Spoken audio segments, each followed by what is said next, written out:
So welcome to this segment as we try to go through physics 54. There are some sample questions that you can also look at like in science, like that question can also be done in science. It says a pupil obtained the following result during experiment: mass of empty bottle 50.2 grams, mass of bottle filled with ethanol 130.2 grams, mass of bottled water, meaning the bottle with water was 150.2 grams. Then it says calculate the mass of liquid. Yeah, so the liquid in this case that the question was talking about was simply ethanol. So where there's liquid, we can simply replace with ethanol so that you don't get to actually confuse yourself. So the mass of the liquid, so I'm say ml, that's mass of the liquid. I'll get the mass of the ethanol filled with water, which was 130.2 grams, then subtract the mass of the empty, which is 50.2 grams. So when we subtract that, that will give us the needed value. So now if you look at it that way, if we subtract using a calculator there, so that is 130.2 minus 50.1, so that is going to give us 80. So that will give us 80 grams. So 80 grams was the mass of the ethanol. Then it says the mass of the water. So the mass of the water, I'll say MW. The mass of the water, you get the mass of the bottled water, which is 150.2, minus the mass of the empty bottle, which is simply 50.2 grams, and that is going to give us 100 grams. Then the relative density of the ethanol. So relative density is equal to, if you want, the relative density is simply the mass of the ethanol. If you want, you can say it is simply the mass of the ethanol over the mass of an equal volume of water. So that's what you can do. So what is the mass of the ethanol? It is simply that is 80 grams divided by the mass of the water, equal volume of water, which is equal to 100 grams. So when you look at that, it will give us 0.8. Remember, the grams and the grams will cancel, therefore relative density has got no units. Of course, sometimes you can also use the other formula, since it says the density of the liquid, in this case the density of the ethanol. So I want to find the density of the ethanol. Remember that relative density RD can also be given by the density of in this case the density of the ethanol to the density of the water. So since they want to find the density of the ethanol, we can make that the subject of the formula. So density rho P of the ethanol will be equal to relative density multiplied by the density of the water.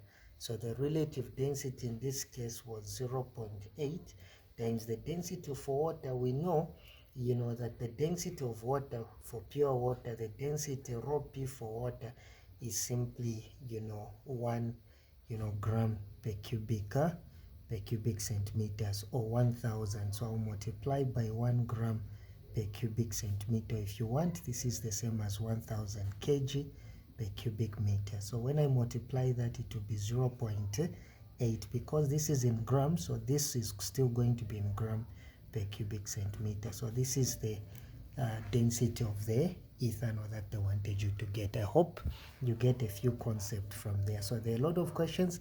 Check out my other questions, you'll be able to learn something as well. It says a 25 kg bag of millimil is lifted from the ground to the top of a wall 1.8 meters high in 0.6 seconds. What type of energy has the millimil bag gained? So when it is lifted, it's actually gravitational. So we can say gravitational potential energy. So basically it has actually gained gravitational potential energy. If the bag is released from the wall, with what velocity does it strike the the ground. Now, one thing that you need to remember, there are two ways that we could have actually gone about it. One, we needed to calculate the energy. In this case, we needed to calculate, in this case, the gain in potential energy, which is equal to mass gravity times height. So I'll show you two methods. The mass of the bag of millimil is simply 25 kg. Gravity, which is 10 newtons per kg because it's here on Earth, and the height through which it was lifted is simply 1.8 meters. So when you multiply 25 times 10 multiplied by 1.8, that is going to give us 450, sorry, this is supposed to be in joules, so 450 joules is the energy that will be gained. Now it says, if the bag is released from the wall, with what velocity does it strike the ground? So since I know that the loss, the gain in kinetic energy is simply equal to the loss in potential energy. So meaning the value of the kinetic energy just as it strikes the ground will also be 450. So you can apply the formula. Kinetic energy will be equal to half mv squared. So in this case, the kinetic energy is 450, which is equal to half. The mass is 25, and the velocity, squared. 2 there, 1, 2 there will give us 12.5. Then you can divide 12.5. You also do it the other side. So our v squared will be equal to, so it will be 450 divided by 12.5. That will give us 36. Then we can actually introduce the square root there. So v will be equal to, the square root of 36 is 6 meters per second. So that's the velocity with which it strikes the ground. Now this is actually a long formula. What you could have actually done here is very simple, because you know that the loss in Ke is equal to gain in potential energy. When you relate the two formulas, you are going to find that velocity will be given by 2 gravity times height. In other words, it doesn't actually depend even on the mass of the object. So just apply that. So it's the square root 2 times the gravity 10 times the height 1.8. So the velocity 2 times 10 times 1.8, and that is going to give you 36. And hence the square root of 36 is simply 6 meters per second. You can see, instead of struggling like this, you would have just applied that one in order for you to calculate. So you could have also done, using that one, there's no problem. And then C says calculate the power developed. So power, we know, is simply the work done divided by the time taken. But remember, work is a form of what? Is a form of energy. So the energy that was gained is the potential energy. The work done has been converted to potential energy. So it will be 450 joules divided by the time, which they told us to be 0.6 seconds. So what is that going to give us? It will be 450 divided by 0.6, and that is going to give us a 750 watts. That's a capital letter W. So therefore, the power developed, so the power that was developed is 750 watts. So that's what you need to remember there. On striking the ground, into what form the energy is the energy of the bag converted? So on striking the ground, it is actually converted into kinetic energy. So all the potential energy the bag had on top will be converted into kinetic energy. So that's what they wanted you to do there. Let's move on and try to see if basically we can try to look at others. It says the diagram shows a uniform meter rule, weight W pivoted at 75 centimeter mark and balanced by a force of 2 newtons acting at acting at 95 centimeter mark. So just as the question has actually shown, it is acting, the pivot, the force is at 95 centimeters, since this is a uniform meter rule. Then it says calculate the moment of the 2 Newton force. Remember, the moment in this case of this 2 Newton force, first of all you need to find the perpendicular distance from the pivot to where the 2 Newton force is, which is 95 centimeters minus 75 centimeters. So what is that going to give us? That will give us 20 centimeters. So now if that is 20 centimeters, you can change this to meters by dividing by 100, and that will give you 0. That 1 2, so that will give us 0.2 meters. So remember, moment is equal to force multiplied by distance. So what's the force? It's the 2 newtons times the distance, the perpendicular distance from the pivot to where the force is, which is 0.2 meters. So when we multiply that, it will give us 0.4 newton meter. So that's the moment of the 2 Newton force. Then it says use the principle of moment to calculate W, in other words the weight of this meter row.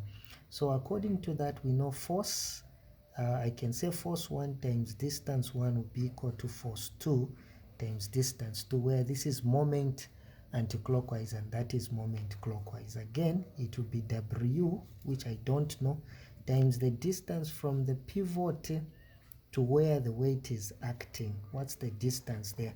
So the distance I'm calling D1 will be 75 minus 50, which is going to give me 25 centimeters. But right away I'll divide by 100 to give me 0.25 meters. So this will be multiplied by 2.5 meters.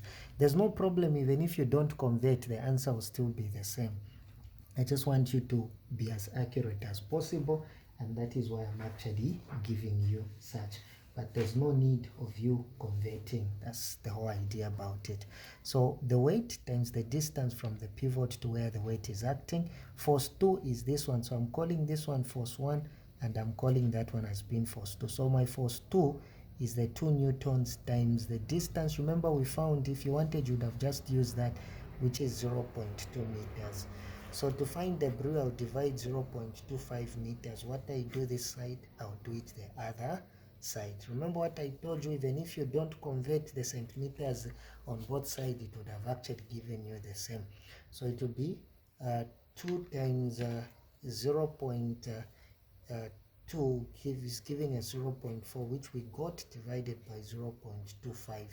So when we divide 0.4 divided by 0.25, it is actually giving us a 1.6.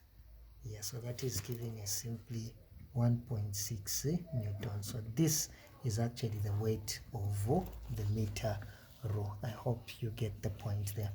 Then it says state 2, application of the principles of moment. Well, the principles of moment has got so many applications in everyday life. For example, we can simply talk about what we call the lever system. Yeah, so when we talk about the lever system, such as maybe in a seesaw, you can actually get to apply. In a crowbar, you can actually apply. We can also talk about using a bottle opener. So using a bottle opener, you can actually use it up. Then opening a door using a door knob, just like a window using a window knob. All those are application. Or in this case, you can simply saying using a spanner. So you can simply talk about using a spanner to turn a nut, whether you want to tighten the nut or to unscrew it. All these are simply applications of the principles of moment. Let's come to this question number 4. Simple machine are used to make work easier. Define a simple machine. So what exactly is a simple machine? We can simply say a simple machine is simply a device that makes work easier. So that makes work easier by multiplying force or changing its direction. So that's what we simply call as being a simple machine. Yeah, it's a device that makes work easier by multiplying force or changing its direction. That's what we call as being a simple machine. So they have given us a type of a simple machine called an inclined plane or a ramp. The figure shows a man holding, a crate of tomatoes of mass 20 kg onto a truck using a rope. So he was doing that. You can see the height to where he's taking it. They have told us that's 2 meters if you cannot see. Then it says the length of the plank is 5 meters. So it's like this. That's what they have told us. So the height of this side of the incline is simply 2 meters. Then the length that they have actually given us is simply 5 meters. Then it says calculate the velocity ratio. So the velocity ratio is simply the distance moved by the effort to the distance moved by the load. So remember, this is simply the length is the distance moved by the effort, and the height is the distance moved by the load. So it is going to be 5 divided by 2, and when we look at 5 divided by 2, it is simply going to give us that is a 2.5.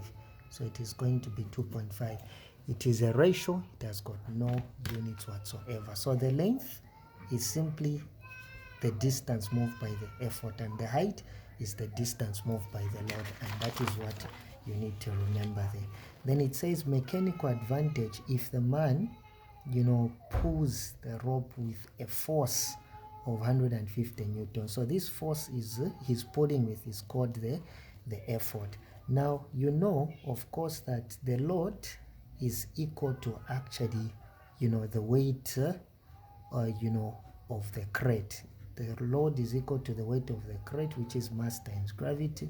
So the mass of the crate, they gave us the mass of the crate of tomatoes 20 kg, so it will be 20 kg times the gravity 10 newtons per kg, and that is going to give me 200 newtons.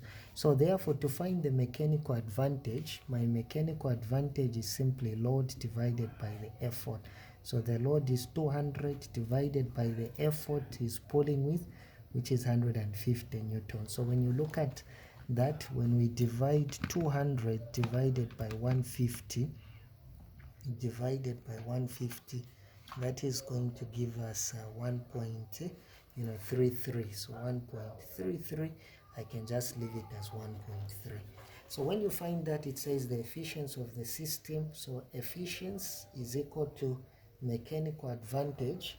So we can simply say that it's the mechanical advantage. Sorry, my pen is ending.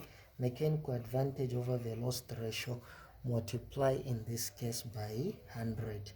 So therefore, it is going to be the mechanical advantage is what we got, 1.3 over the velocity ratio. If you remember, it was 2.5 multiplied by 100%.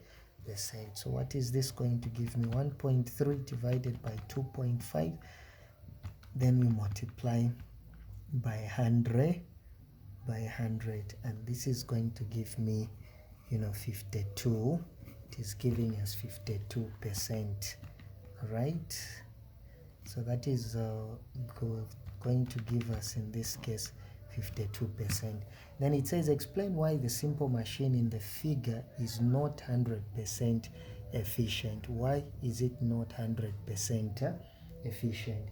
Well, it is because we can simply say because of friction between the crate and plank. So because of friction between the crate and plank, energy is lost in form of lost as heat.